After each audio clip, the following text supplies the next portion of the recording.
Assalomu alaykum aziz yurtdoshlar. Urganch tumani Komsomolda Chatko'pirda 550 kvadratli yakka solingan bir qavatli hovli joy.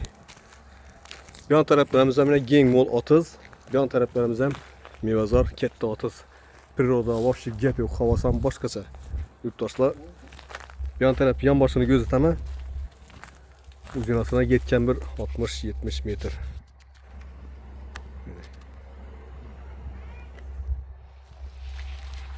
Bir yerimizde garaj bu. Üstü ayvan çakıp koyuptular. Bir yan tarafımızda yine navisler kılıngan. Eldinde yine maşin için mestamız var. Bir yanımız yine işinin kette 30. Hiç kim yok bir yerde. Bir tane uy. 100 metre çıksak içeriden yol. Sentral yol. Bir yanımız yine ayvança kılıp koyuptular. Su, gaz, süvetle girip tuttu. Şotçikler koyulgan yine. Süvetinde pul yok eken. Şunun için yan tarafta süvet yok yurttaşlar. Bir yerimiz dalan. Katyol yine şere onatlangan. Bir yerimizde polları bitip tuttu, suada durdu. Plite bilen beklengen. Bir yan tarafımız zal. Chatko'pirda Komsomol 550 kvadrat. Bir yan tarafımızda en bir katta xonasi. Bir dona o'zi solingan. Katta otizning o'rtasida.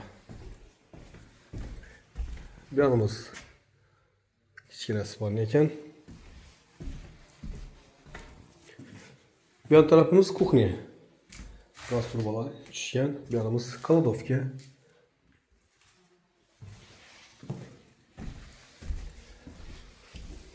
Bir yan tarafımızda xonalar bor, tugallanmagan. Karışda duribdi ekan. Bir yerimiz sanuzeli.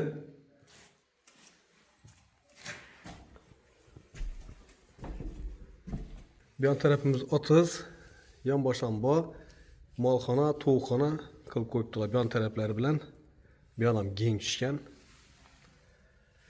Tak, yurtdoshlar bahosini keladigan bo'lsak, 380 million so'm ekan. Ekranda ko'rsatilgan nomerlarga chiqaverasizlar. Sog' omon bo'linglar, ishlaringiz omad.